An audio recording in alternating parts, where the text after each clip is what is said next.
What happens in the desert stays in the desert. Story time. So Charles was a young man, 17. His parents both dead. He had nowhere to go. He was homeless. So he moved in with his older brother Jamie and his wife Maureen. Now, Jamie and Maureen were not good people. They were very money hungry, very greedy, and nothing was ever enough for them. So after Charles unpacked his stuff, Jamie said, "Look here, son, you can't stay here rent free. You need a job. You're coming with me tonight." Before they left, Jamie said, "Put a shovel in the back of the truck." And they got in and began driving out to the desert. The men drove for a long time until they finally reached this graveyard. Charles said, "What are we doing here?" Jamie said, "Rule number one, what happens in the desert stays in the desert." Charles said, "Big brother, I know you're not robbing graves. Is that how you've been making all this money?" "I don't understand, Jamie. You make good money. Y'all live a nice life. You don't have to do this." Jamie said, "You don't have to understand. We want more. What we have is not enough. Me and my wife like the finer things in life, and to have those things, we have to do dirty stuff sometimes." Charles said, "I really don't want to do this." Jamie said, "Well, I really don't want to kick you out and make you homeless, but if you don't work, your ass is going to be on the street. So get a shovel, get to digging." So Charles started digging until they finally hit something hard.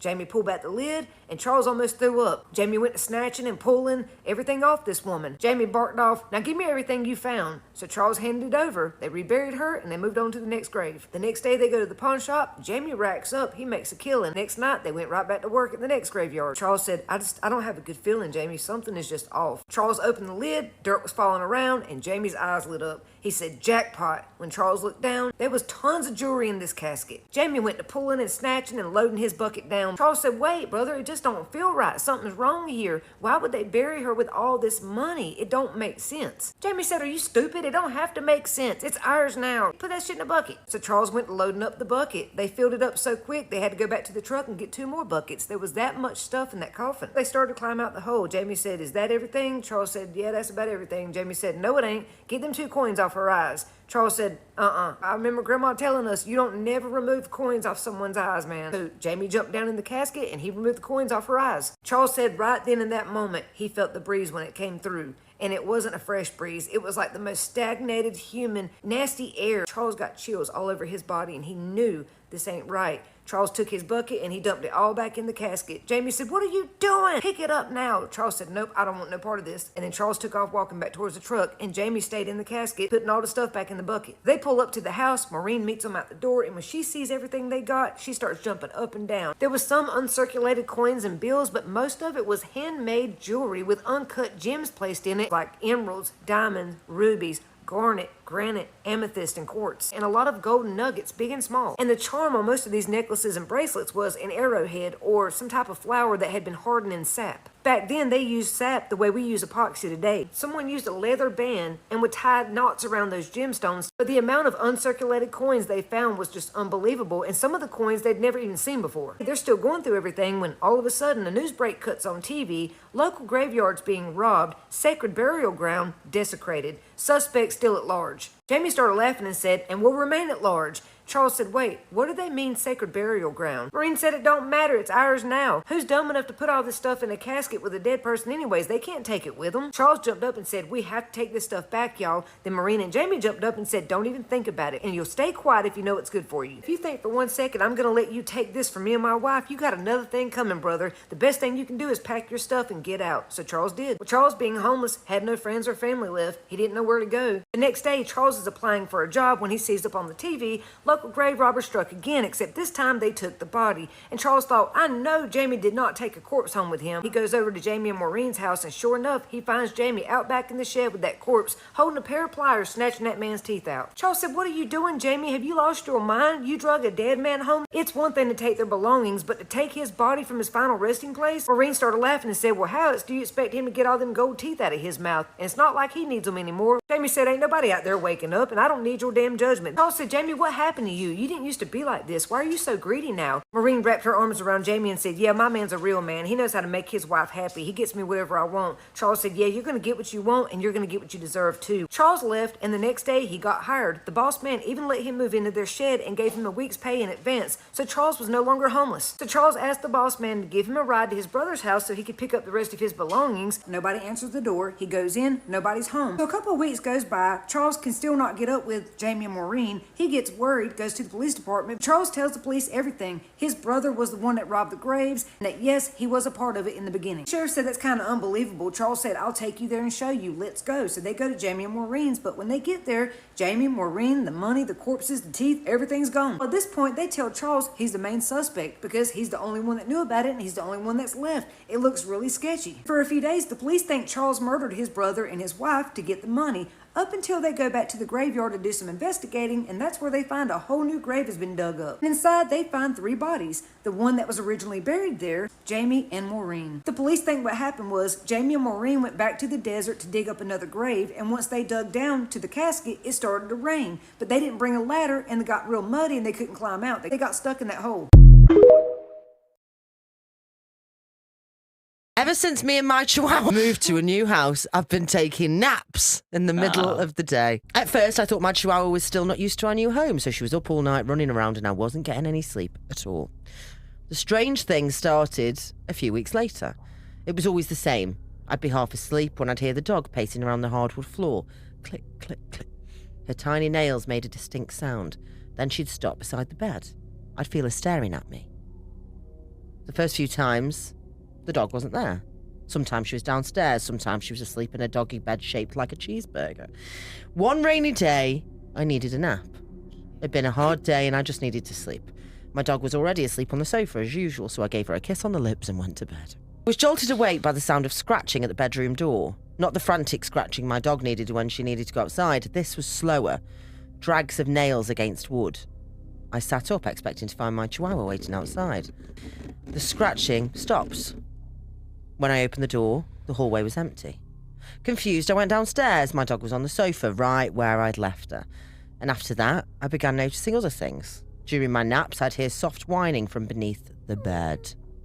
Other times, I'd feel the mattress dip slightly as though something small had jumped onto it. Once, I even felt a warm weight settle against my legs.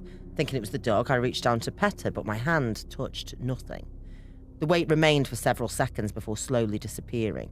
But on the floor beside the bed, in the dust beneath the window, were huge paw prints. Far too big to belong to any animal I've ever owned. And they led nowhere. They simply ended in the middle of the room. So eventually I set up a video camera, pointed it towards the bed and the door, and forced myself to take a nap. The pacing started almost immediately, so I lay perfectly still. The footsteps circled the bed once, twice, thrice, then stopped near my head. I didn't open my eyes, but I heard sniffing.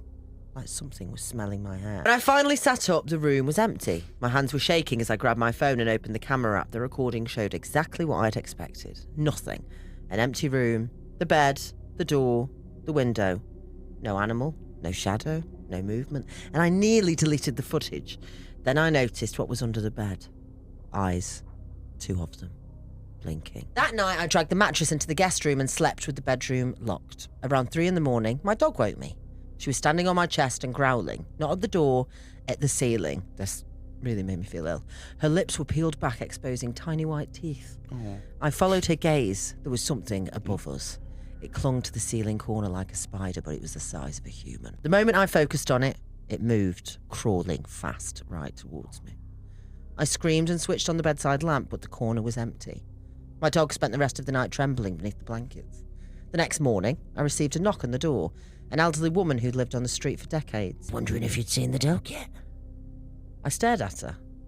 She explained that years ago, before I bought the house, a family had lived there with a massive dog, a German Shepherd. The dog had died protecting their young son during a home invasion. Afterward, the neighbours occasionally reported hearing nails clicking across the floor long after the family moved away. The stories became local folklore and most people laughed them off. Your little dog, she said, does she sleep downstairs during the day? Usually, yeah. The woman nodded. That's what the old dog used to do. A cold feeling settled in my chest, and that afternoon curiosity overcame fear. I reviewed all the footage again, frame by frame. Near the end of the recording, after the camera unfroze, I noticed something that I hadn't seen before. The eyes under the bed were looking past me, toward the bedroom door, and I zoomed in. Because the room had been so dark, I hadn't seen it before, but it was there. A figure. A human figure pressed against the wall, hiding in the shadows, watching me sleep. I zoomed in until the image became a blur of pixels. The figure stood impossibly still. Tall, thin, a person. I didn't sleep that night, or the next. Every afternoon, right around the time I used to nap, my chihuahua would suddenly stop whatever she was doing and stare toward the upstairs bedroom. A week later, I decided to investigate the house's history myself. At the local library, I found a newspaper clipping from 19 years ago. A home invasion at my address. The article described how a masked intruder had broken into the house during the afternoon.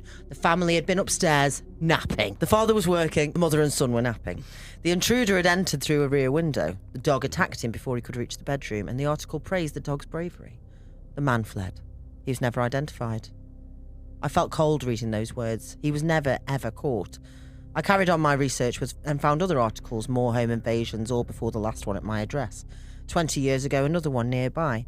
A house had been broken into in the middle of the day while the homeowner had been taking it. You guessed it! Nap. The witness description caught my attention. Tall, unnaturally thin man. Some of the victims had woken, seen someone standing by the bedroom door while they'd been napping, pressed against the wall before fleeing. I tried telling myself it was a coincidence until the next afternoon. I wasn't sleeping. I was sitting at my kitchen table, wide awake. My chihuahua suddenly jumped to her feet. A deep growl rolled from her chest. She wasn't looking upstairs. She was looking at the baby monitor I'd set up in the bedroom. The screen flickered. The camera adjusted itself. Very slowly, as if someone had touched it. The lens turned towards the corner of the room, toward the wall beside the closet, and there he was, standing perfectly still. The figure jerked backward as a huge shadow jumped at it. The monitor erupted into static. The house shook with a crash from upstairs, and I ran, the dog right behind me. We reached the bedroom and the room was empty, but the closet door had been ripped from its hinges. The police eventually discovered a concealed crawl space behind the closet, and inside they found old blankets, food wrappers, bottles, evidence that someone had been living there for years. Maybe decades. The investigators believed the original intruder had returned after the failed invasion. He'd hidden inside the walls, and his remains were eventually found beneath the foundation. Mummified, undisturbed, and then his ghost kept coming back all the time.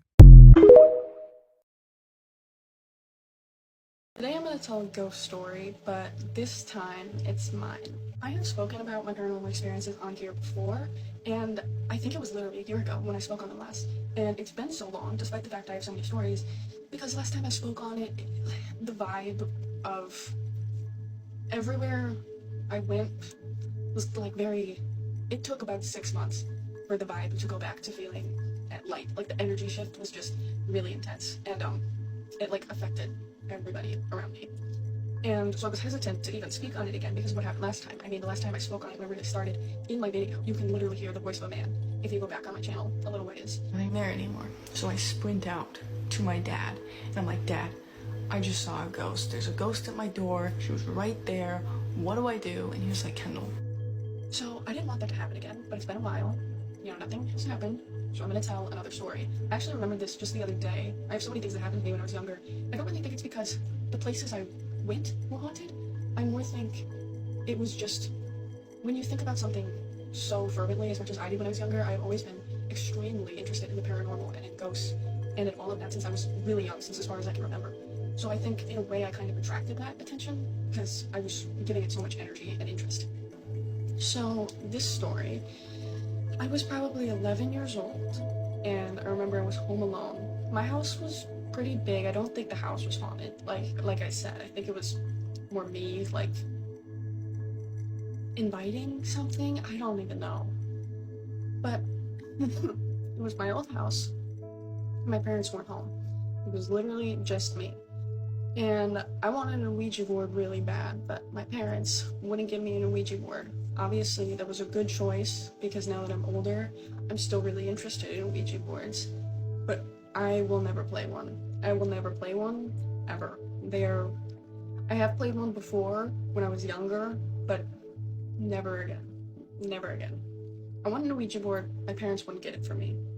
So I did the next best thing. I saw something that said if you use a candle, you can communicate with spirits in a similar way. So I went and took my mom's fall candle off the counter, and I walked my little happy ass into their bathroom. And their bathroom was pretty big. It had like the door you walk in, and then to the left, there was the mirror and the counter, and then there were two closets, both for my parents, and then in the middle was the shower. And so the mirror was a little bit to the side, and all the shower and the closet stuff was over there. And the mirror was pretty big. It was like 6 feet across. Like, it was a big mirror.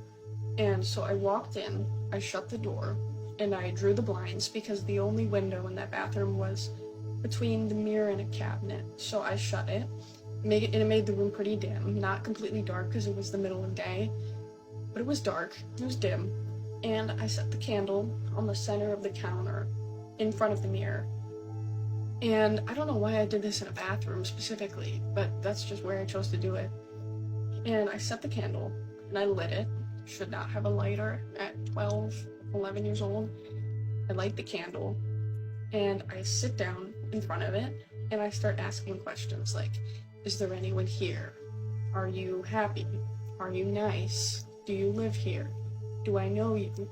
Like, just random questions. And the way you know whether or not they respond is by the way the flame reacts. So if it gets taller and bigger and flickers, that means yes. If it doesn't react, it means no.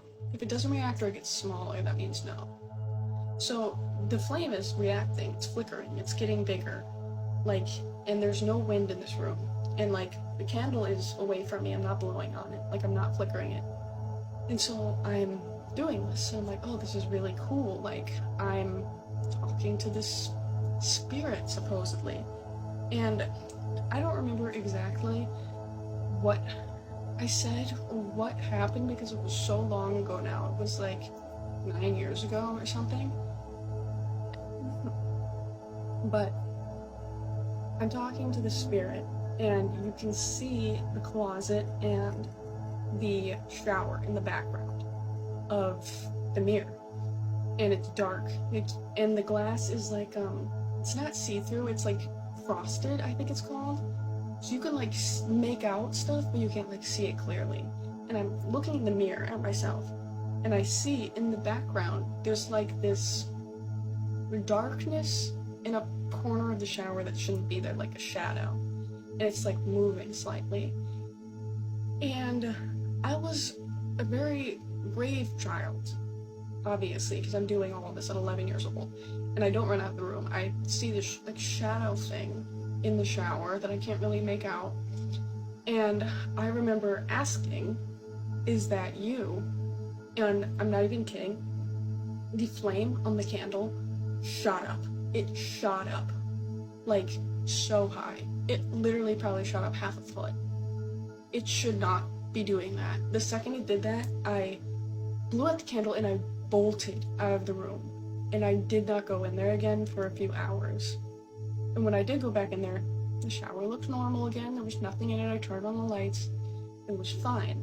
But I have had so many experiences just like that from stupid things that I would do because I was obsessed with the paranormal and it interested me so much. And now that I'm older, I know not to do that sort of thing because you just never know what you're going to come in contact with. And that's really the basis of why you never should use an Ouija board. And I have before, once. I think I've used it one time my entire life, and that one time was enough for me because it does work. It is real. Ghosts and the paranormal are real. I have seen them, I have had experiences with them, and they are 100% real. And people I know, they're always like, oh, Kendall, you don't know what you're talking about. Like, ghosts aren't real. Like, they think it's funny. But I remember, for example, one time this year I was with my roommates in our apartment, and I'm like talking about the paranormal. I think I told them my original ghost story of the first ghost that I ever saw. And you could just feel the entire energy just drop. Like genuinely, the way I can describe it is like this like dread that like, and I don't know if only certain people can feel that, but I remember one of my roommates, I won't name names, one of my roommates 100% felt it. Me and her locked eyes, and she was like, did the energy in here, did you feel the way the energy just changed? And I was like, yeah, it's really bad. Like, it's really bad.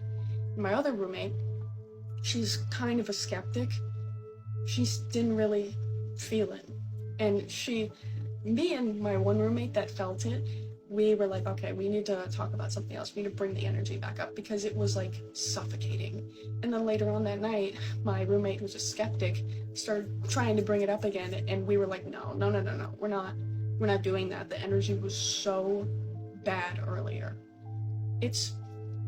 I really do think your personal view on it does impact how it affects you, because I do think ghosts feed off of your energy and off of like negative emotions like fear. So if you're scared, I do think it will affect you more. Or if you acknowledge it, I feel like it will affect you more. But I don't know, I'm rambling a little bit. I have so many stories, so maybe I'll make it a series. The person that sent me the story called it "A Dream Helped Me Change Timelines." By the way, if you have a story that you'd like to share with our community about glitches in the Matrix, dreams, aliens, or the paranormal, you can send it to this email address. And remember, we believe you. Hi, Auntie. Hi! I followed your page for years and love the stories that you share. I've always wanted to share my story and have finally found the time. It's a long one. Yes.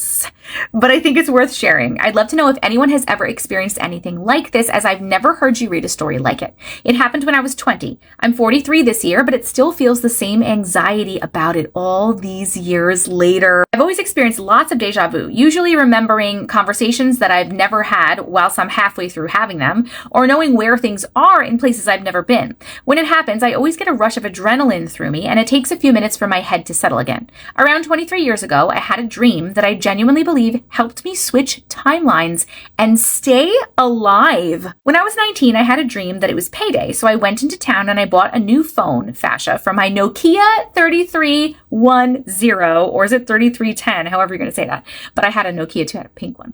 That was it pink or blue?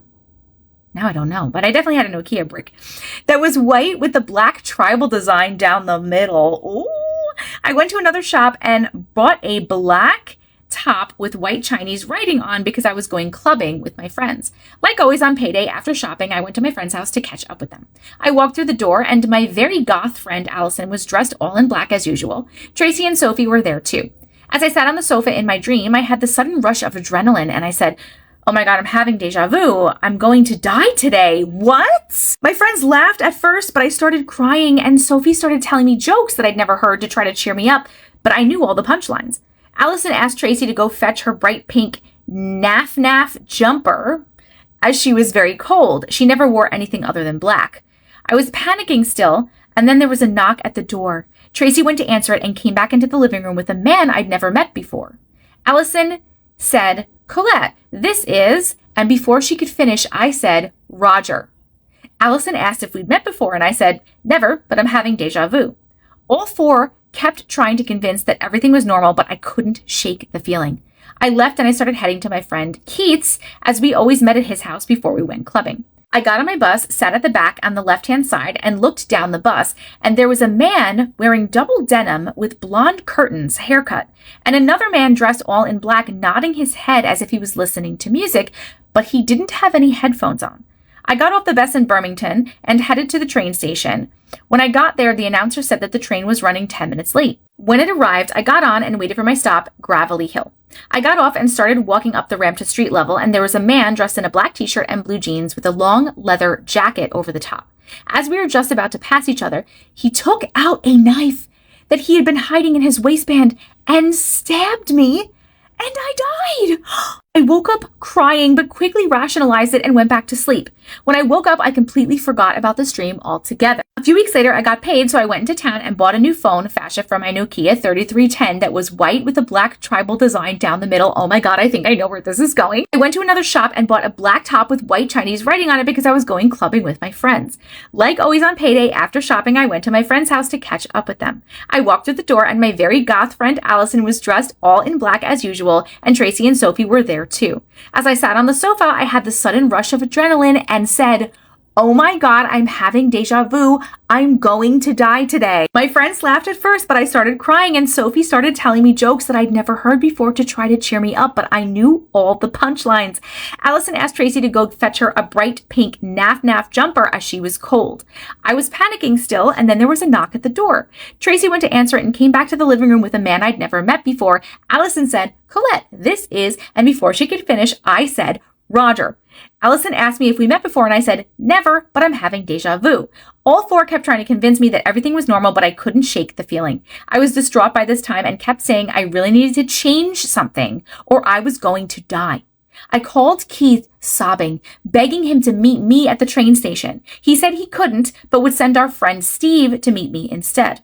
I left and started heading to Keith's. I got on my bus, sat at the back on the left-hand side and looked down the bus, and there was a man wearing double denim with blonde curtains and another man dressed all in black, nodding his head as if he was listening to music, but he didn't have any headphones on. I got off the bus in Birmingham and headed to the train station, and when I got there, the announcer said the train was running 10 minutes late.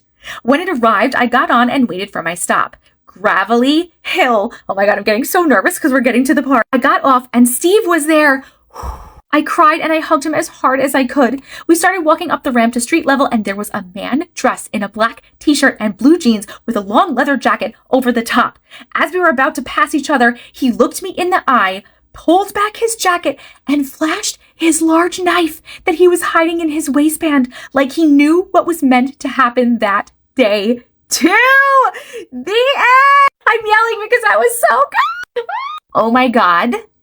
That could have been a little short story or like in a book. I really like the way that was written. I really like the way that it was written. I know it doesn't have to do with your story, but it does, because when stories are written well, it makes them that much better because you can really visualize everything. And I really liked the way everything was repeated, like almost exactly, to show the repeating of the deja vu. And I'm wondering now if this actually happened in another timeline, right? And it was shown to you to prevent it from happening in this timeline, or if it was just a premonition, if you just had a premonition dream. Either way though, oh my God, that was so good. I'm glad that you're okay. Also, I think it's crazy that you were saying, so it's, last time I had this deja reve story I read, people told me it's not reve, I'm not pronouncing it right, it's rev. Deja rev, I guess. So that's when you are experiencing something that you dreamt about. So in this second part of this, you were not having deja vu, you were having deja rev, if that's how you say it. But in your dream, the premonition dream, you kept saying you were having deja vu, which is wild. It's wild that in the dream that caused you to have deja rev, you were having deja vu. Because in the dream, you knew the guy's name, Roger, and you knew everything already too. How many times has this happened? Like, how many times has it happened? I wonder if it's happened multiple times and you've died and went to multiple timelines multiple times and you finally changed it. This was crazy. This was so good. Let me know what you guys think in the comments. Thank you so much for sharing your story. 2009, a woman named Michelle is pregnant with her first child, a boy, and she and her husband move into a new rental house in Tennessee. I'm not sure where in Tennessee, she did not specify, but they needed more space. It seemed like the natural progression for their growing family. One day, her husband's at work. She's off that day, so she is unpacking the house when she hears the clear, distinct sound of a child laughing, and it sounds like it's coming from the couple's bedroom. Michelle stops what she's doing and she walks into the bedroom because it sounded that clear. She was like, is there a child in my house? Now, mind you, this is a standalone house. It's not an apartment building, so there's no other units in the building. And she was so sure that she heard it coming from the bedroom that she even checked under the beds and in the closets, but there was obviously no sign of a child. She's thinking, I must be going crazy. That must have come from somewhere outside. She hears the sound again, but this time it's coming from the house's basement. Goes down in the basement, looks around, obviously doesn't see any sign of a child, and at this point she's sure that it must have been coming from outside somewhere. So she actually goes outside the front door of the house and she's looking around the street for any activity that a child is playing outside somewhere nearby, but she doesn't see any evidence of a child or anybody really, and she goes back in the house. And as she's in the house, she hears the sound coming from the bathroom. Walks down the hall, looks in the bathroom, obviously no child again. And at this point, she said, I wasn't sure if I was being played, if there really was a kid outside, or if I was having auditory hallucinations. But either way, I didn't think too much of it. She said she just chalked this up to normal neighborhood activity and didn't even think to bring it up to her husband. But a few days later, she's at work, her husband's off, he's at home, and she looks down after her lunch break and she notices she has a voicemail from her husband. So she listens to the voicemail and it's her husband, and he's like, this is going to sound so crazy, but I keep hearing the sound of a child's voice laughing in our house and I cannot figure out where it's coming from.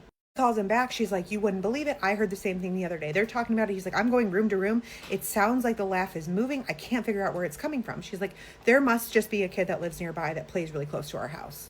This activity continued periodically up until the point that Michelle had her son. She said he came into the world almost 3 months early, and after he was born, he had to stay in the NICU. During that time, there were no more disembodied voices. So fast forward, they don't have any more activity in the house. They think maybe this kid moved, whatever. Don't even really think about it anymore.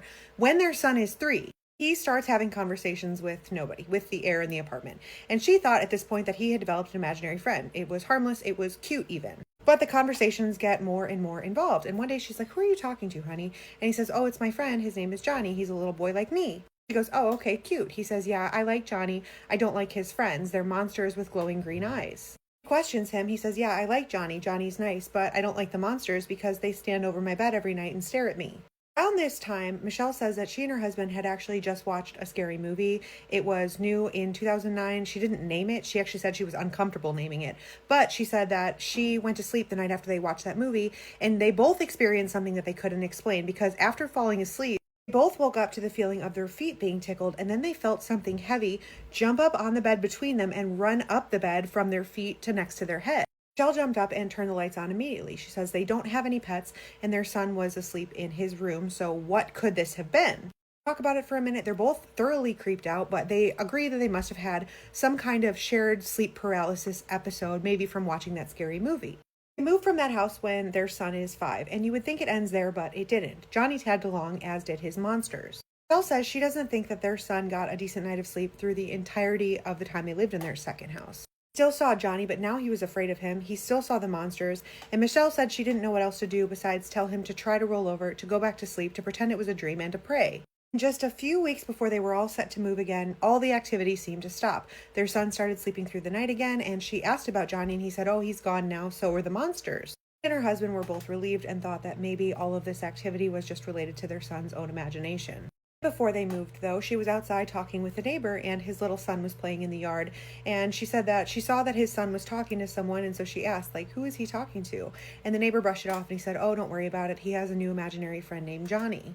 And the neighbor said his name. She said she felt a chill run up her body, and she was like, when did your son start playing with his imaginary friend? And the neighbor's like, oh, a few weeks ago, which coincidentally was around the same time that her own son started sleeping through the night. And so, of course, she told the neighbor all about her own family's experiences with Johnny, the imaginary friend. And she says to this day, she doesn't know if it was coincidence, and she's not sure if Johnny was a demon or an angel, if he was good or bad, but he definitely had other things around him that were not pleasant. Michelle said it's fine if I used her real name, so she'll be seeing the comments. Let her know your thoughts. And if you have a spooky, scary story time, something that you think no one would believe, or something that happened that still leaves you unsettled, please send it in. We would love to hear it. I can't even wrap my head around what this could have been. All right, so this story comes from a man. We're going to call him Jordan. He was a student at App State, North Carolina. That stands for Appalachian State, by the way. Yep, it's another Appalachia story. So Jordan had been at App State since the fall of 2023. He was transferred from a local community college to save money. The first semester, he barely had time for a job, and he needed the money, so his friends suggested maybe he look into doing DoorDash. And that idea sounded great to Jordan. It was quick, easy cash, flexible schedule. So for the last couple months of the semester, he made really good money doing that. And when winter set in, the pay got even better, but he soon found out why. So side note, he's originally from the eastern side of North Carolina, near the coast, so he doesn't have a lot of experience with winter weather. Definitely not a lot of experience with real snow. Like where he's from, half an inch scares everybody and freaks everyone out. Here at App State, there might be 7 inches and nobody blinks an eye. So one night in January, a huge snowstorm began to roll in, and he was smack in the middle of his DoorDash runs. So when this call came in, Jordan really needed the money, and without really thinking it through, he took it. This happened to be all the way out in Todd. For those of you that don't know the area, Todd sits to the north side of Boone, which is a beautiful countryside, but horrible back roads. By the time he accepted the delivery, the snow had already begun, and it just continued to get worse. But he kept pressing on. He figured, I'm almost there, I might as well finish it up. But this is where things got really weird. So he's following the GPS, and it took 10 extra minutes just to navigate the dark in the snow. It was just all around a really bad situation to begin with. His guard was up. He had a really weird feeling, a sinking feeling in his chest. The neighborhood felt rough. things just felt off. It's that intuition creeping in, because listen to this. So he approaches the property and he sees that the man he was delivering to is standing outside in the yard under a street post. So he pulls up and stops. The man approaches and he hands the food out to the man, and they lock eyes. Jordan said that something in the way this man looked at him, something in just that whole vibe, made him feel so unsettled. He didn't know what it was or why it felt off, but he knew he did not want to find out anymore. And so the man just says thank you politely, and then Jordan keeps going straight. So instead of turning around in the driveway, he just wanted to get out of there. So he just kept going down the road. And that decision is where the real trouble started. So now the road is sloping downwards, and he was hoping it would lead down into town, but instead it turned into this really narrow gravel road, which was covered in snow and ice. So he hits the brakes, tries to reverse. Now he is sliding. He manages to get the truck stopped, and then he begins to do a 6-point turn to turn it around. He's driving an F-250, which did not make it any easier to get around. But guys, right as he was finishing making his turnaround, he saw something in his peripheral vision. So a wave of unease washes over his body as he looks out in the direction of the snowy, dark woods.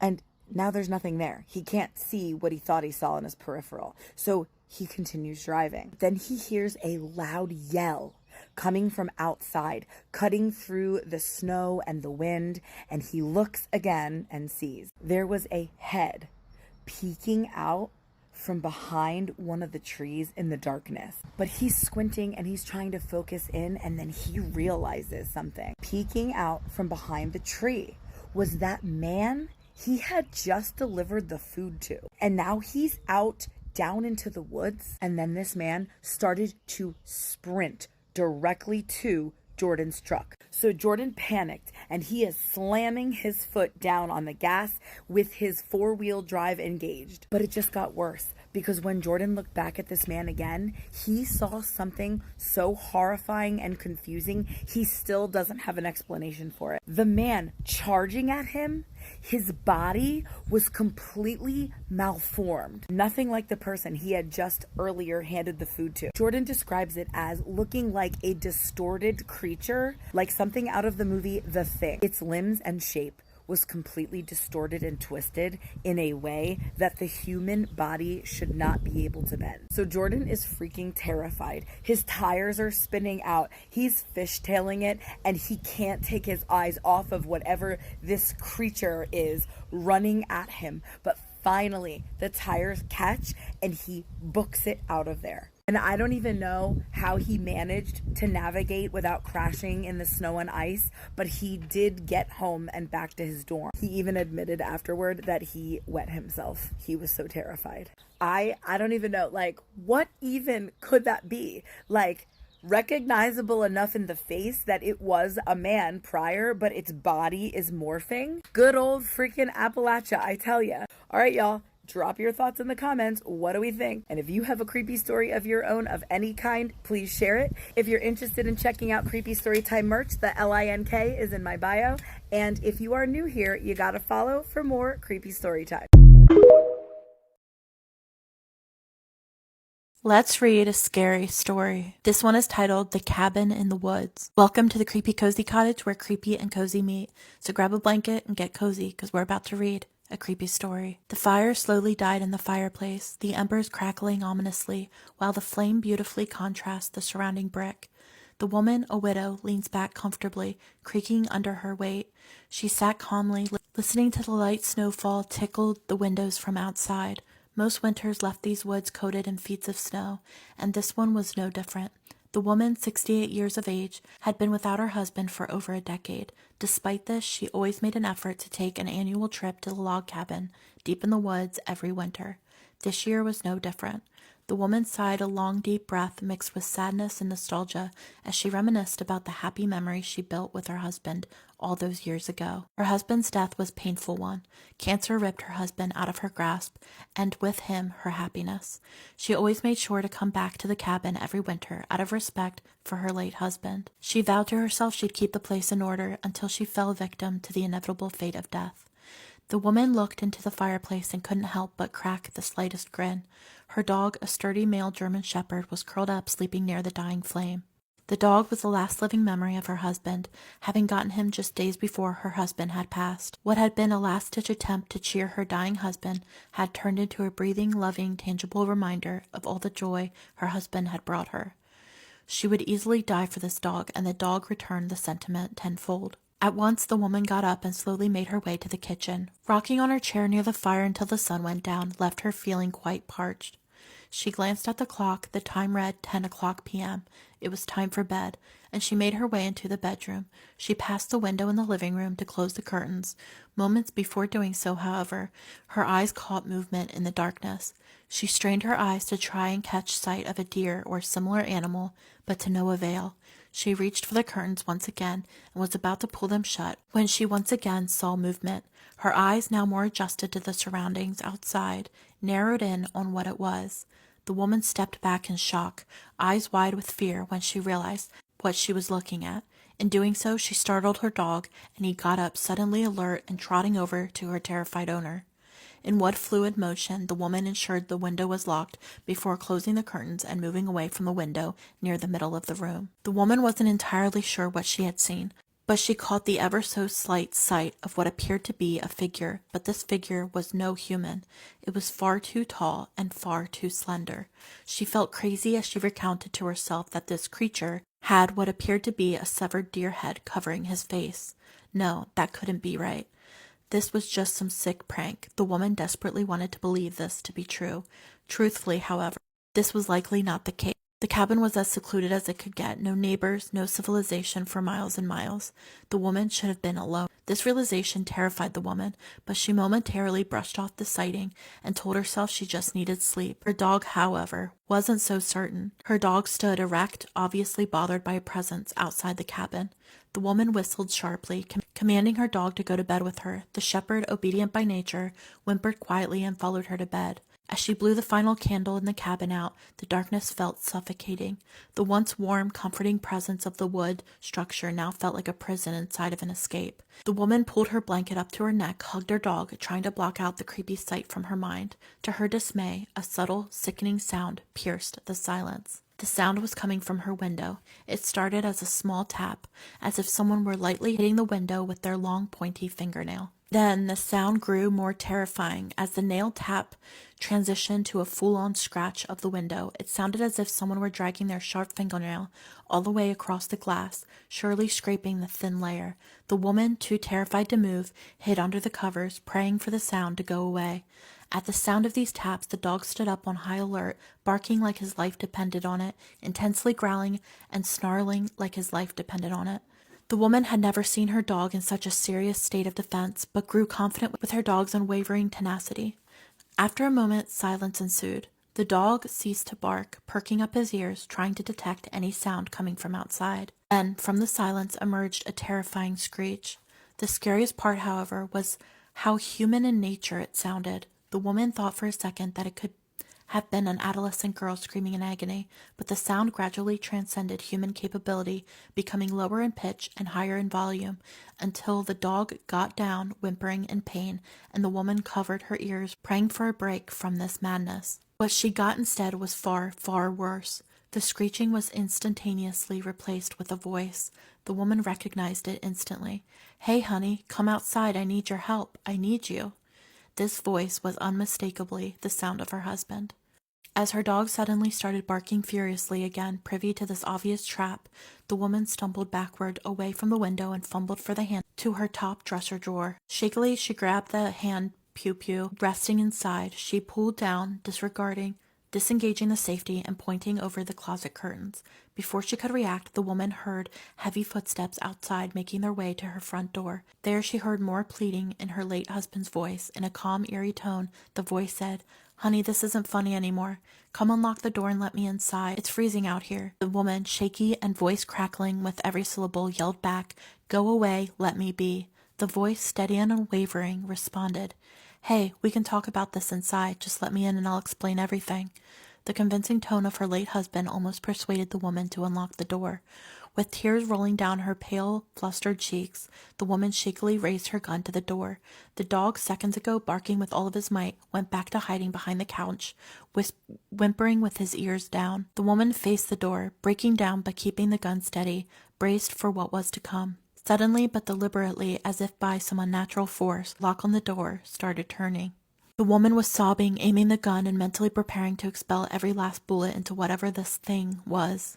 The door creaked open, and she laid eyes on the raw, unadulterated sight of the freakishly tall, grotesque monster before her. Fear didn't even begin to describe how this woman felt in that instant. Her life flashed before her eyes. Every happy memory, every seemingly minuscule event, every single moment of her life flooded her mind simultaneously. The woman shut her eyes and, with one final tear rolling down her cheek, pulled the trigger. Nothing happened. Fear turned into acceptance when the woman realized straight away the gun she was holding was unloaded. She would soon see her husband again. Last night, my dad was very nice. My dad isn't a very nice man most days. He drinks a lot, shouts, and hits us, and I don't think he ever smiles unless it's to mock my mom or me. He likes that, making fun of us.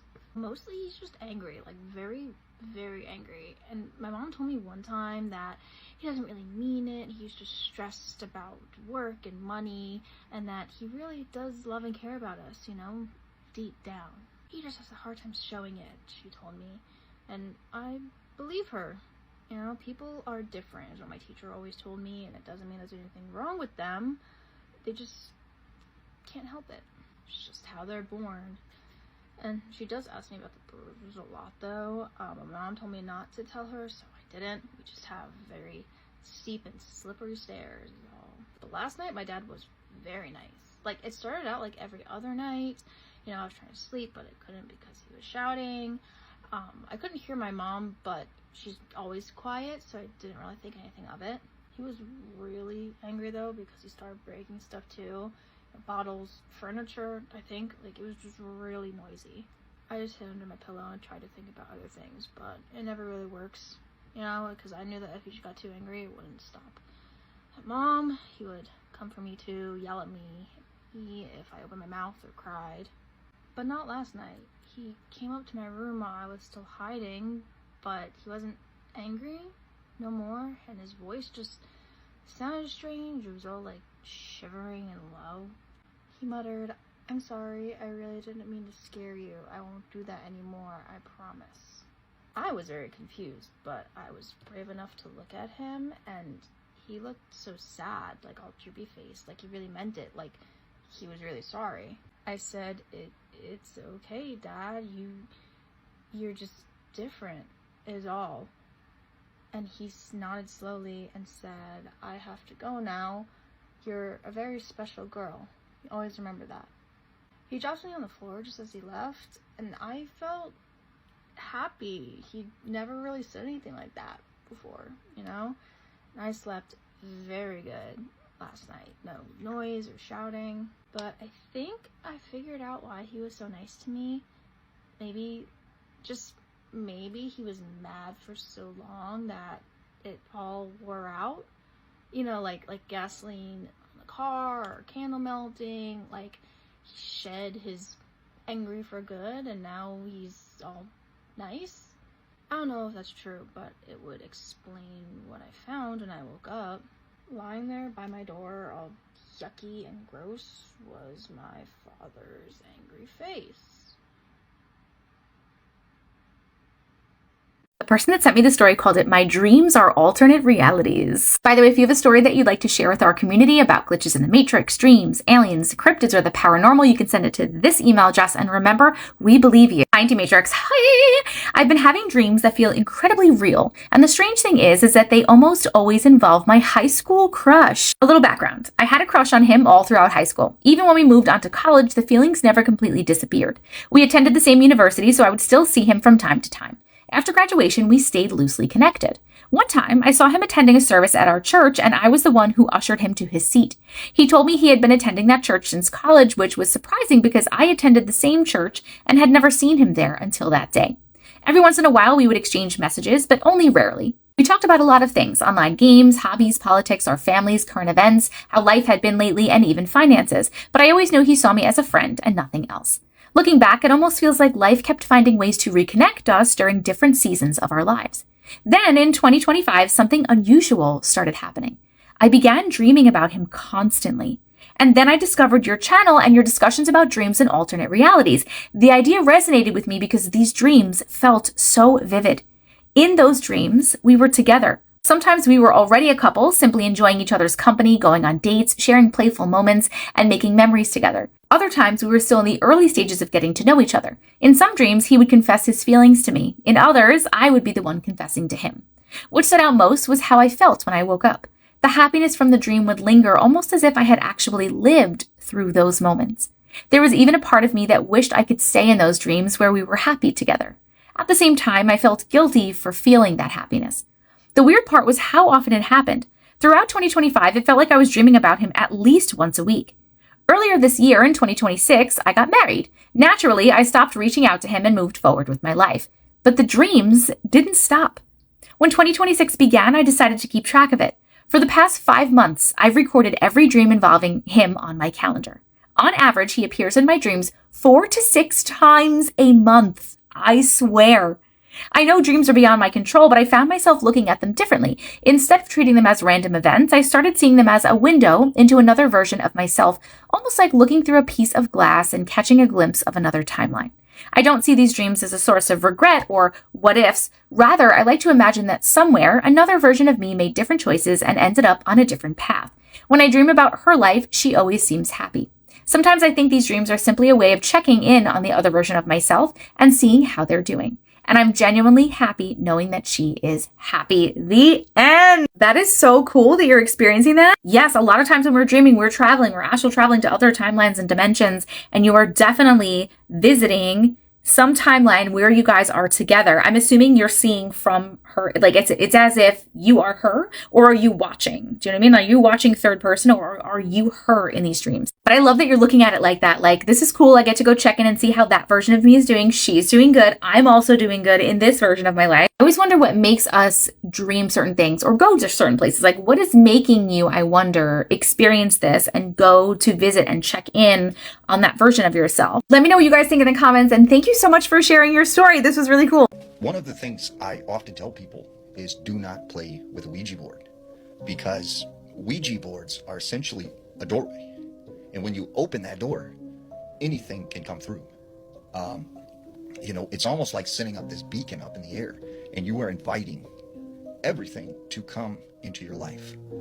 Now, I heard this story. There was this young boy named Colton. And Colton and his buddies decided they were going to play with a Ouija board one night. And, they had fun. They didn't know how this pendulum was moving by itself. And, it kind of thrilled them and everything. But they didn't think anything of it. So Colton, he takes the Ouija board and he puts it in his closet. Later that night, when he's sleeping, he starts hearing like a banging sound in his closet.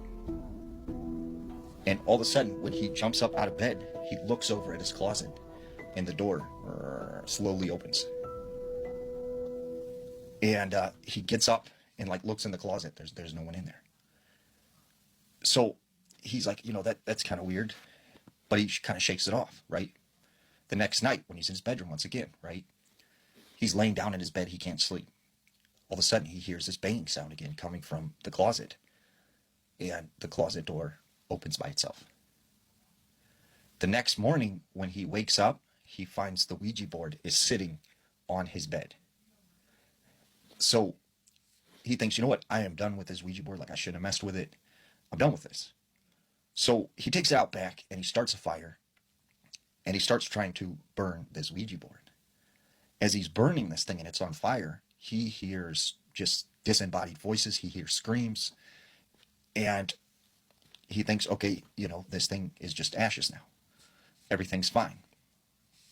Well, it was for a couple weeks, nothing happened.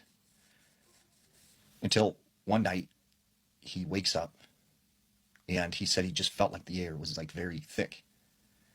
And he had his bedroom door open at the time. Well, all of a sudden his bedroom door slams shut and his bed just starts shaking violently.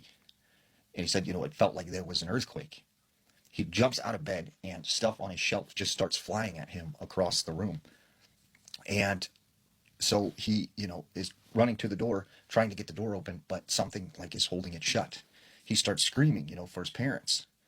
And when his parents come, the door unlocks. He opens the door and he tells his parents, what had happened. They don't believe him. So he said, things just kept getting significantly worse. And every night he was just like tormented by something. And he said, about 6-7 months into this happening, right, this thing tormenting him, he goes over to his grandma's house one day.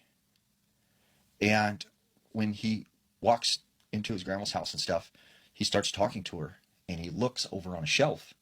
She has a Ouija board on the shelf. And he's like, wait a second, that is the Ouija board that I burned in the fire, the box and everything. And he goes, Grandma, where did you get that? Do you know what that is? And she goes, oh no, honey, someone left a board game on my front door. And so I brought it in, but I couldn't figure out how to play it. And he said, give me that. And he grabbed it and he takes off running with it, right? So he takes it out into the woods. He buries this thing. And he thinks, okay, maybe this is the end of it. And once again, same thing. Every night, just stuff is happening. Stuff's flying across the room. His bed is shaking, he starts waking up with scratches all over his body. He starts smelling a very foul sulfur smell in his room. And so he goes to a person who is a paranormal investigator and says, what do I do? Like, I ever since I've messed with this Ouija board, something has been following me and like attached to me. And this paranormal investigator said, well, basically, you need to go take this Ouija board and, say that I renounce you. I do not accept you into my life. Like, I am not inviting you. You need to leave. So he goes back out into the woods where he had buried this Ouija board, except it's dug up and it's not there anymore. And so he said, after that, like, it sort of, everything stopped for a little while. It came back, but it was very sporadic. But he said still to this day, like, stuff happens to him from messing with the Ouija board. All Dollar Generals are haunted. Now, there's this thing going around where employees who have worked at Dollar General are coming forward and saying, yes, I've had really creepy experiences working at the Dollar General, which also would make sense because a lot of these Dollar Generals stores are built in very remote locations, near cornfields, near forest. And there's even this wild theory that almost all Dollar Generals are built on top of cemeteries. But when you start to think about it, if they are building these Dollar Generals in just the most random places, it's very possible they're built on houses that were torn down, old farmhouses, and even possibly cemeteries. Now, people have reported things like stuff falling off the shelf, diapers being thrown across the store. They've heard disembodied voices, people calling their name at night when the store is closed.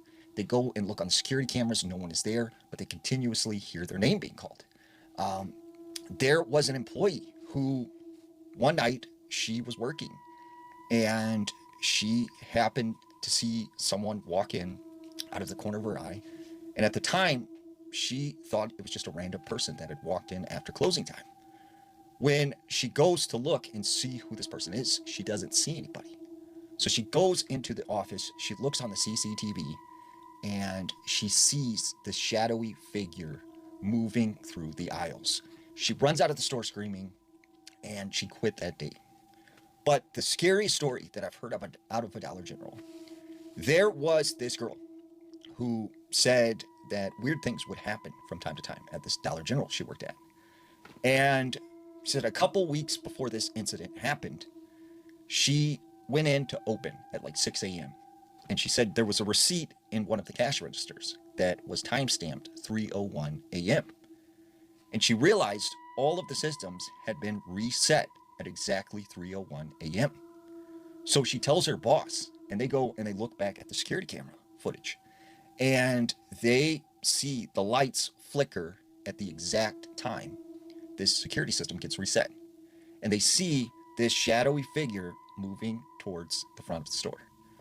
So she said after that, that kind of freaked her out a little bit. Well, one night she was working late, and she said it was like a Monday night, so there was absolutely no customers. She was sitting out front waiting for someone to come when she said she started to hear her name being called. She said it was really weird. It was coming from the woods next to the store. And it kept calling her name over and over again. So she got up and she kind of looked around. She didn't see anything. She said that's when she started to get this feeling like she was being watched by someone. So she ran inside the store and goes behind the counter. Well, she said as she's sitting there next to the counter, she sees the doors open. For a few seconds, they just sat completely open. And that's when she said she seen this man walk in. But this man looked exactly like her old manager named Mike, who had moved away to New York. And so she said she got up, walked around the counter, and started to follow him. And she said soon he just like disappeared. So she started yelling his name, Mike, Mike, is that you? Like, Mike, where are you? She said towards the back of the store, there was these doors that would swing open. She said she noticed them slightly moving. She hears her old manager, Mike, say, hey, come back here in the back rooms. I need to show you something. She said as she started to walk towards those swinging doors, she began to hear this grotesque, crazy scream coming from the back room.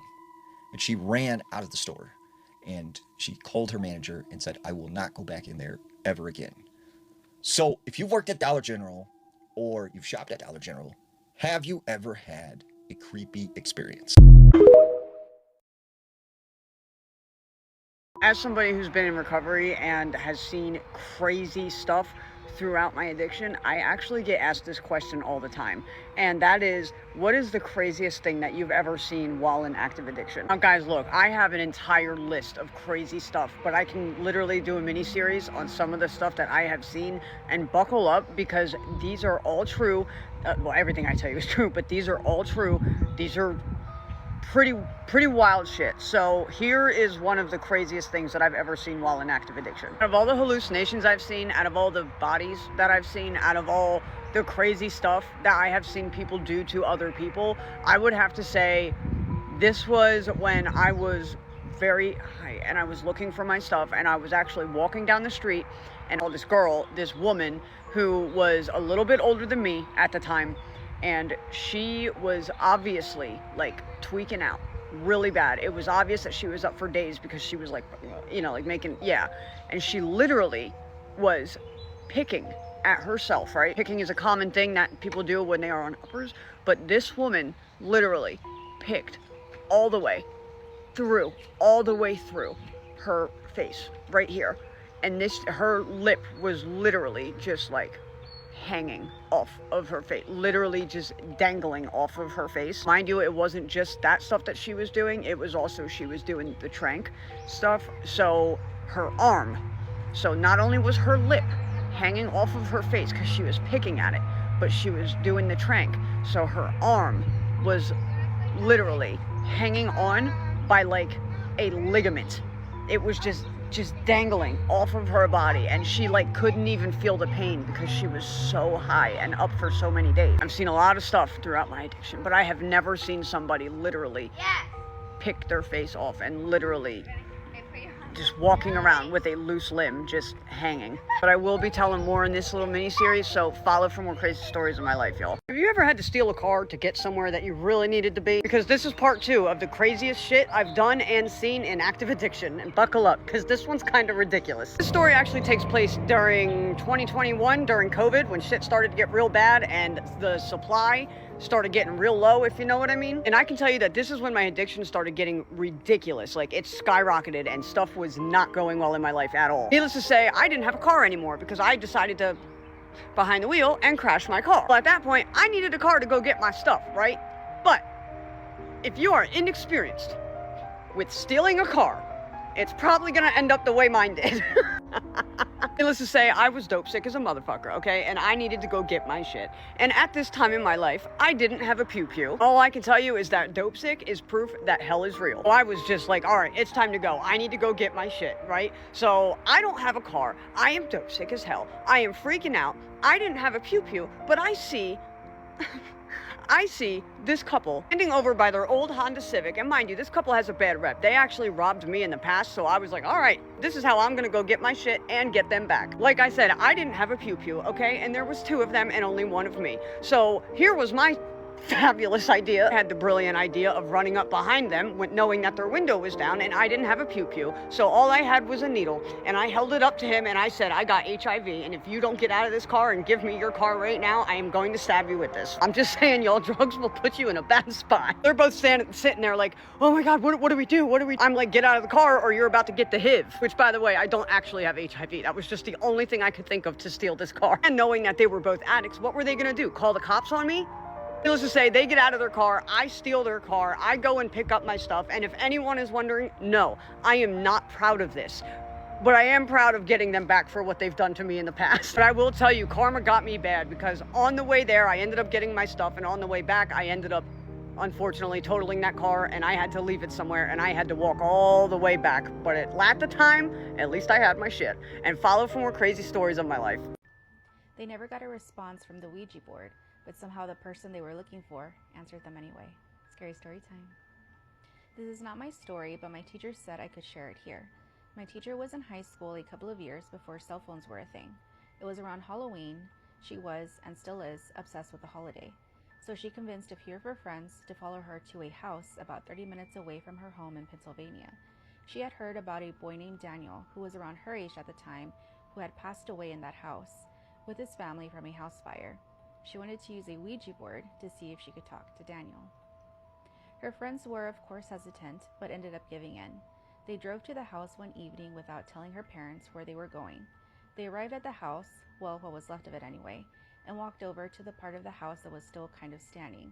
And they walked up the stairs and sat in the hallway or room. Who knows, the house was literally missing walls and debris. They started to use the Ouija board, asked if anyone was there, specifically asked for Daniel, but they weren't getting a response. 10 minutes or so went by and her friends grew tired and frustrated, so they decided to leave. As they were driving back home, their car hit something on the road and they go tumbling into a ditch. All of them were fine, but the car needed to be towed. They were stranded in the middle of nowhere in Pennsylvania, on a road nobody comes for hours, maybe one car if you're lucky. Again, they had no cell phones and their parents didn't know where they were. About 15 minutes pass and a tow truck comes speeding down the road and the girls start jumping up and down, flailing their arms to try to get the attention of the driver. He pulls up next to them and says, "Oh, there you girls are. I didn't know where exactly on the road the accident happened." They looked confused. My teacher asked, "What do you mean? How did you know we were here?" The tow truck driver said, "A boy named Daniel called and told me his friends got into an accident on the road and needed help getting home." The girls were silent as he loaded the car to the back of his truck, and they went to go sit inside in silence until the truck driver took them home. And that's the end of the story. So do you guys think it might have actually been Daniel's spirit somehow helping them from beyond the grave? Or was there another explanation to this? Let me know your thoughts. Let's read a scary story. This one is titled, "My Husband Was Taken by Something and Replaced with Something Else." Welcome to the Creepy Cozy Cottage where creepy and cozy meet. So grab a blanket and get cozy because we're about to read a creepy story. I'm typing this in the bathroom. The thing in our bedroom isn't my husband. It looks like him, sounds like him, and walks like him, but it doesn't act like him. I don't know what that thing is, but something isn't right. It was only a few minutes ago. I heard something crash in the living room. It sounded like glass breaking. I thought it was just our cat, but I also had a bad thought in my head that it could be a burglar breaking in. I asked my husband to check it out for himself and that he should be careful. He went down carrying his gun with him. I wanted to follow him, but he asked me to stay so I wouldn't get hurt. A few minutes passed, hearing nothing. Then I heard something muffled. It sounded sharp like a gunshot, but muffled in a way that it wasn't loud enough to be heard by the neighbors. I felt something was going wrong, and fearing for my husband, I went down the stairs carrying a baseball bat. Then, suddenly my husband turned on the lights and walked up the stairs as if nothing had happened. "Honey, it was just the cat messing around again," he said. "Really?" "Yeah, anyway, I'll be waiting in the bedroom," he said. Before I could respond, he left. I was just left confused. It sounded like my husband, but how he sounded was so monotone, and his eyes looked like they were just staring into a void. I brushed it aside, thinking he was just tired after a long day. I went to see what happened downstairs, and it looked spotless. But I noticed he left the gun on the counter, but nothing else. I headed back to the bedroom, and he appeared suddenly in front of me. "Stop scaring me like that. I was headed down to acquire energy," he said. "That's a weird way of saying you're getting food. I think there's only tuna in the cabinet, but I know you hate tuna." Before I could finish what I was about to say, he sped past me and went into the cabinet with no hesitation. He ate that can of tuna as if he had never eaten before. He scraped everything off the can and went straight back to the bedroom. I went down again, and there I realized our cat was gone. I was looking around the house for minutes, checking all of his hiding spots. I was about to go up to the bedroom, and I noticed something shiny under the table. I went closer and picked it up. It was an empty bullet casing. It opened more questions than anything. If he really fired a shot, then why isn't there a noticeable hole in the house? I went to the bedroom. It was dark, and when I looked at my husband, every time I tried to look at his face, it just looked smooth or blank. I lay beside him. "Have you seen Chase?" "The what?" he replied. "Our cat. Chase, the same cat we've had for years now." "The feline. No, I haven't seen it." I tried to embrace him like every other night, but he felt sweaty and slimy when I hugged him. Then he tried to break out of my hug, jerking violently, so I let him go. Now things were beginning to feel really off. Did he forget that the cat's been with us for 4 years now? Or is there something else wrong? I tried to write it off. Maybe he was just tired. But when I laid down my head, something was wrong. I couldn't hear him breathe. Nothing. Not even an exhale. And there I knew something was clearly wrong. I stood up and headed for my laptop, thinking this thing in my bed was asleep. Then it spoke again. "Why are you still awake?" it asked. It stopped trying to copy my husband. The voice was significantly lower than my husband's. "I'm just going to the bathroom." I picked up my laptop and rushed to the bathroom and locked the door. That was 15 minutes ago, and now it's been saying the same thing for 10 minutes now. The voice doesn't even sound human anymore. "Honey, come out. Honey, come out. Come out." Let me know what you think's going on, and if you have any scary stories of your own, just send me a DM. Hi Daisy, I'm from the Philippines, and our culture is very rich in mythology and scary creatures that roam during the night. I used to live in the province when I was young, before we moved to the city. I was always told to close the front door screen at noon because entities that can't be seen with the naked eye might enter the house uninvited.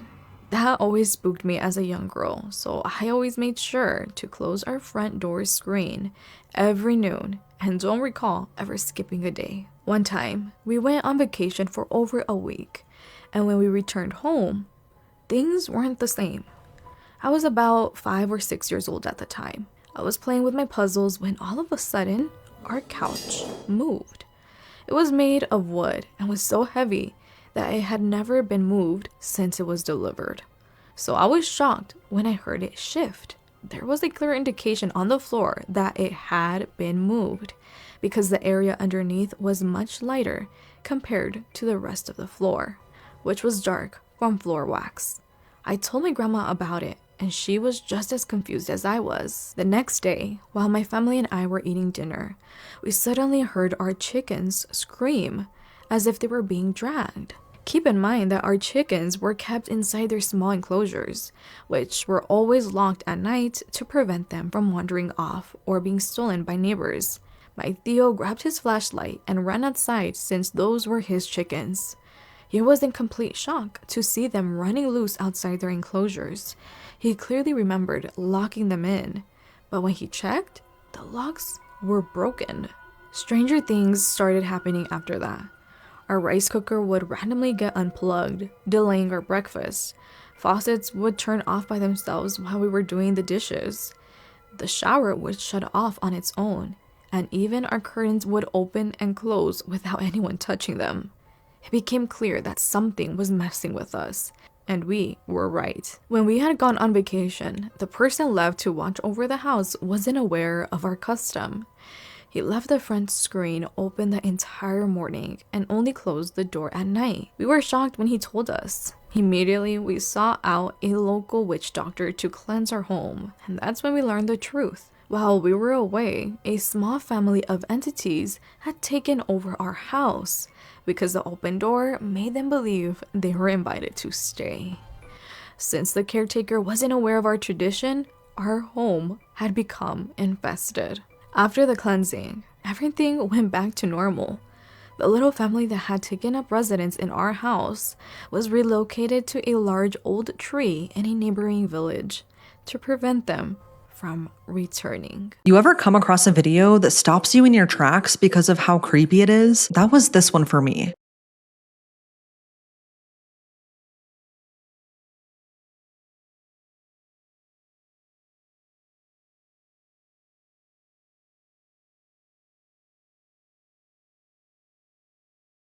When I first saw that, I didn't think it was real until I looked it up. That video was talking about the real disappearance of Stephanie Dameron, who ran out of her parents' home after an argument into the woods and then was never seen again. That was 2 years ago. I'm surprised more people don't know about this case because the deeper I went down the rabbit hole, the more red flags and disturbing information started popping up. And since this is still unsolved, let's talk about it. This is Stephanie Dameron. She was only 13 years old when she mysteriously disappeared in 2024. Stephanie was part of a huge family, which consisted of 5 other siblings between the ages of 8 and 21. Her mom and dad are Christopher and Lisa Dameron, and they have a very unique home life that a lot of people say was not ideal for the kids. In 2020, the family moved from Texas to New Sweden, Maine, and like I said, it was a very interesting way of life. The Dameron family, along with a grandpa-like friend named Richard, lived in a yurt on 20 acres of very secluded land. A little important note, this grandpa-like figure wasn't a grandpa by blood, but I guess he knew the family for a very long time. Anyway, once they all moved to Maine, they lived super off the grid with no running water or indoor plumbing, and they had very little power, pretty much whatever they could get from a generator. This yurt was half a mile deep into the wilderness, and once they first moved here, they met a man named Andrew who lived right up the road. The family describes Andrew as like an uncle to the Dameron kids, even though they only knew each other for a few years. Sometimes the Dameron kids would even stay with Andrew. All 6 of the kids were homeschooled from a very young age, and they had very little contact with anyone. They didn't know or have any communications with anyone outside of their household. And Stephanie's mom, Lisa, said she had no friends at all. The kids were super sheltered, and their education was not really up to academic standards. Christopher said that he preferred to live this way and that he didn't like to expose his kids to the public. But with that being said, the Dameron kids, and specifically Stephanie, knew the woods surrounding their home like the back of her hand. She spent the majority of her time playing and exploring in the forest, so she really knew her way around, and she wasn't scared to go miles into the woods by herself. But nobody knew that soon, one fall night, Stephanie would run into the woods. Something sinister would take place, and she would never be seen alive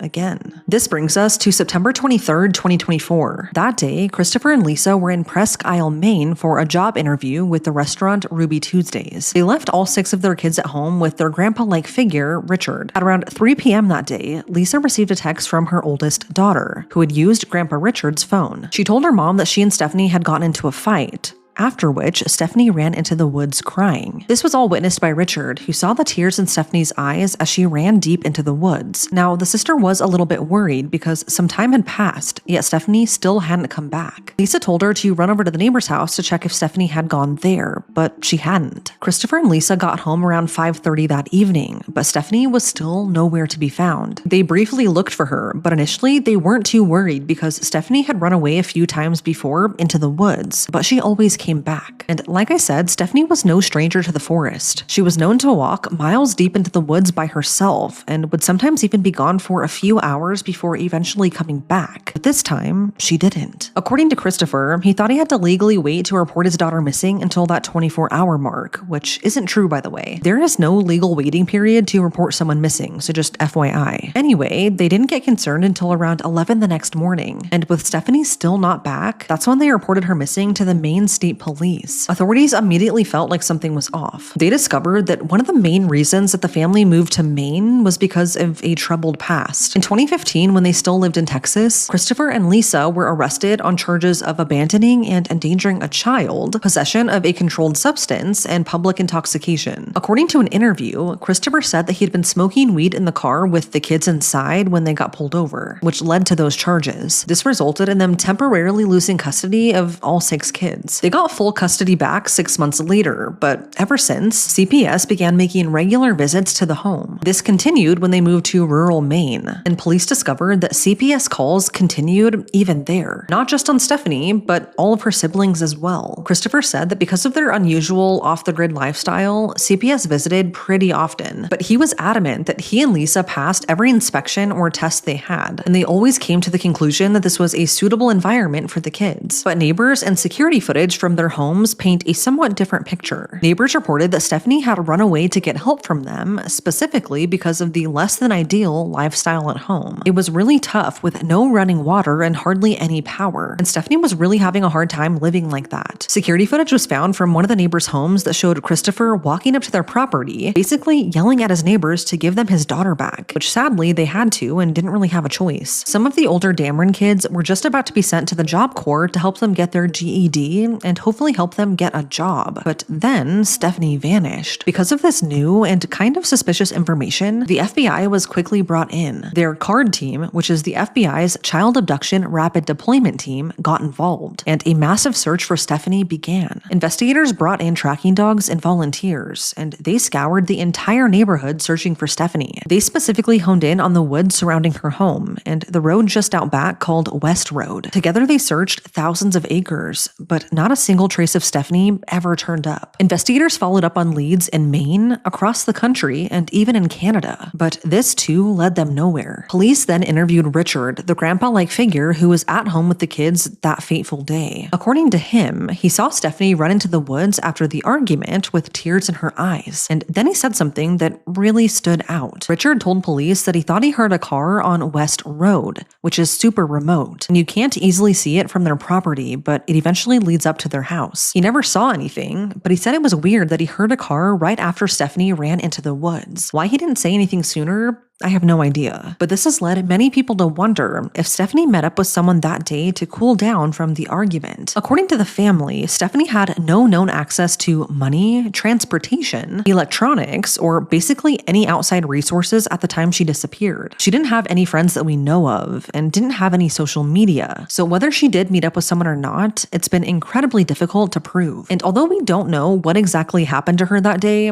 there have been a few theories. Theory number one is that she ran into the woods extremely upset and then accidentally got hurt. Maybe she fell somewhere or fell into a crevice of some sort, succumbed to the elements, and has just never been found. Some argue that this is unlikely because she knew the woods like the back of her hand. But we have to keep in mind that she was still a child. She was really upset that day too, and maybe she took off running, didn't pay attention, and then died as a result of a tragic accident. I do think it's weird that nothing has been found to indicate this, but this is a super dense and isolated area, so it is entirely possible. Theory number two is that she ran away due to her home life and is trying to live a new life somewhere under a new identity. A lot of people really want this to be the case, considering she seemed really unhappy at home, and it wasn't the best or safest living conditions either. How likely this is that she would be able to pull this off at 13 though, I don't know. And lastly, theory number three is that she was met with foul play somehow. A lot of people point out the CPS calls, the CCTV footage of her dad showing disturbing behavior, and the two men living with / near the family that didn't really know them all that well, like Uncle Andrew, who let the kids live with him sometimes. I would imagine that the police fully investigated him, but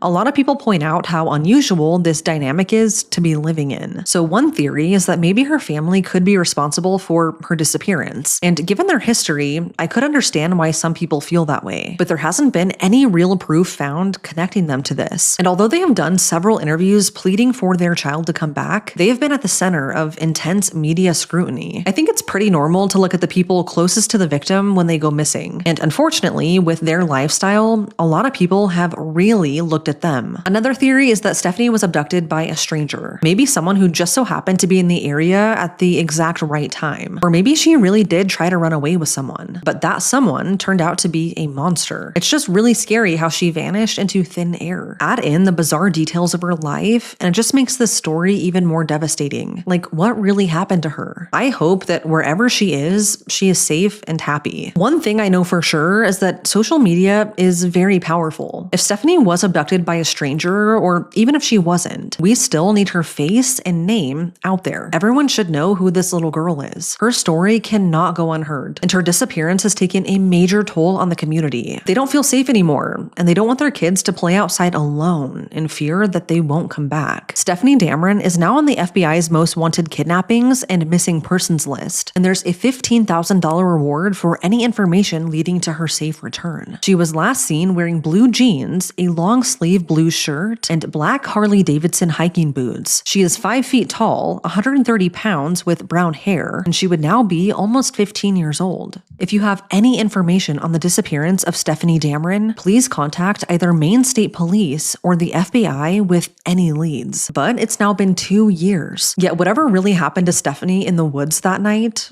remains a mystery.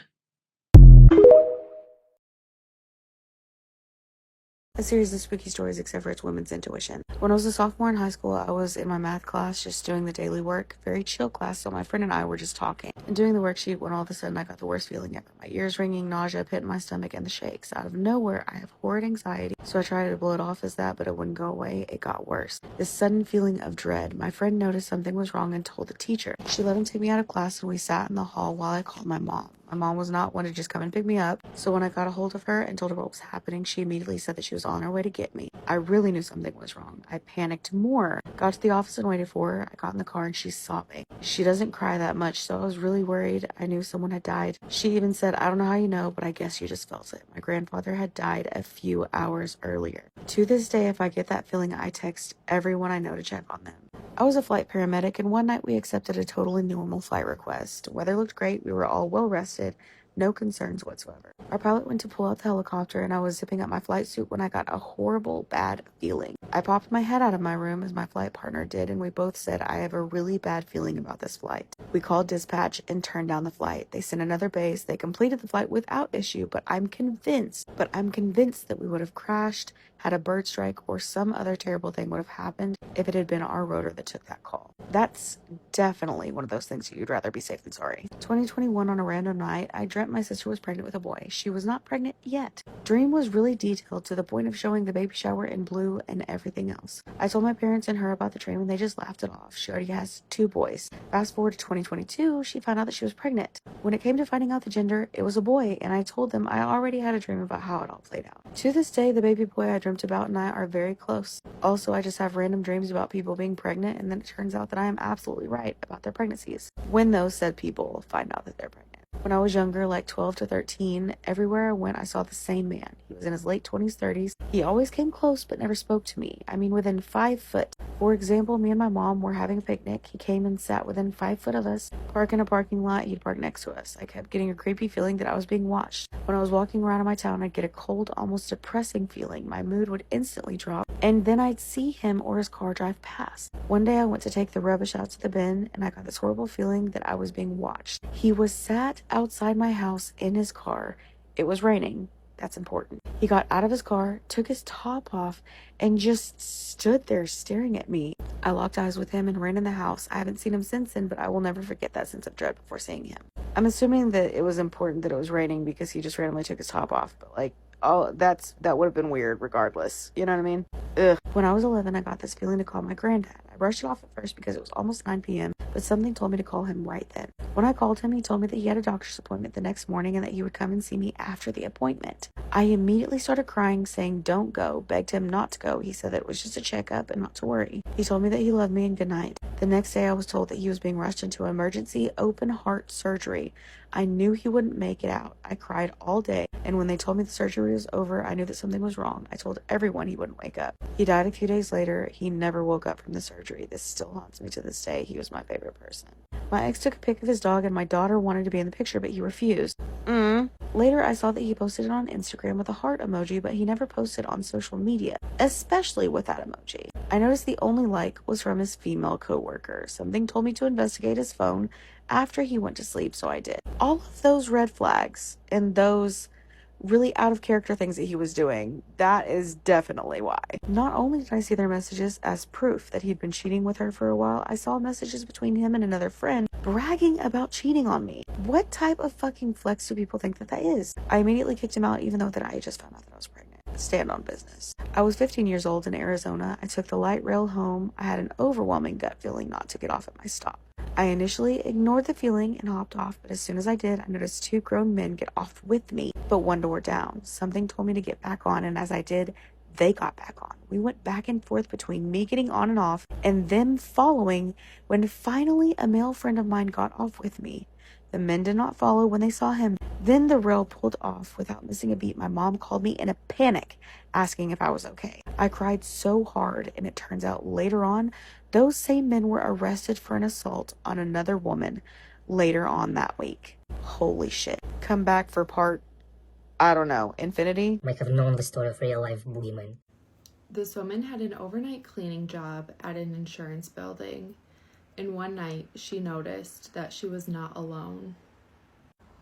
I used to clean offices overnight in this old insurance building downtown. The building itself was outdated and kind of depressing, but it paid well for the area I was in. The bathroom on the 9th floor always freaked me out.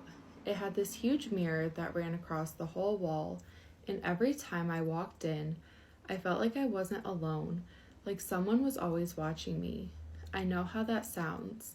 At first I thought I was just overreacting, until one night I saw her.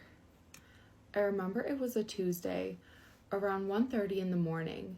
I was exhausted, wiping down the sinks, and I leaned in to clean a smudge on the mirror. Out of the corner of my eye, I saw someone standing behind me. A woman, long dark hair, old-looking clothes.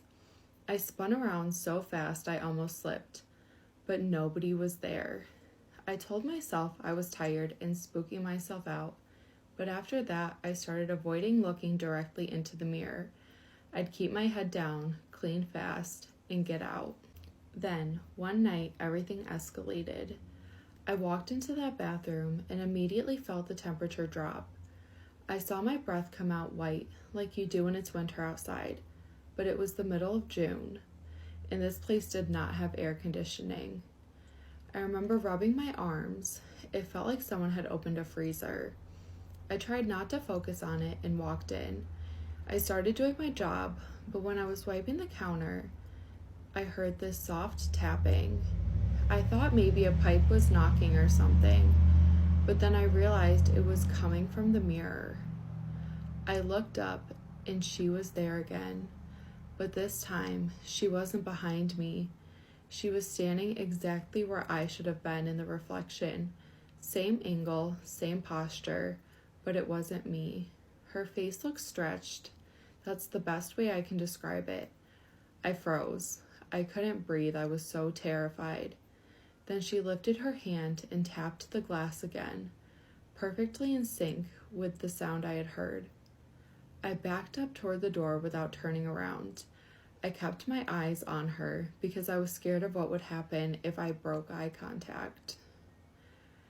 Right as I reached the doorway, the lights flickered, and in that split second of darkness, I swear to God, her face was pressing against the mirror, but when the light was back, she was gone. I ran. I didn't grab my cart. I didn't finish the floor. Nothing. I just left. The next day, I told my supervisor I wasn't cleaning that building anymore. I expected him to be mad, but when I described the woman, he got really quiet. He said, "You're not the first person to see her." He never put me or anyone else back in that building to clean again after that night. These are some warning signs that someone is doing brujeria on you. Number one, you're constantly tired no matter how much sleep you get at night. You just can't keep your eyes open during the day. You're constantly yawning. You're just completely out of energy. Number two, you're constantly seeing that person in your dreams. I mean, this is when you're really like far in. This person has really put a lot of work into it. For whatever reason, you don't even think of this person, but you keep seeing them in your dreams. Number three, you get really bad luck out of nowhere. Like your car breaks down, you get fired, you become sick out of nowhere with no unexplainable reason behind it. Like you feel like doors are being shut in your face. It's time for a cleansing. And number four, you experience personality changes. You become an overly anxious person out of nowhere. You're now super paranoid for absolutely no reason. This is their way of trying to get into your head. A lot of the brujeria that is done to people is done to make them go crazy. So I've gotten to the point where I literally cleanse myself every single day. It's just like you have personal hygiene, you should have spiritual hygiene. Let me know if you guys want a part 2.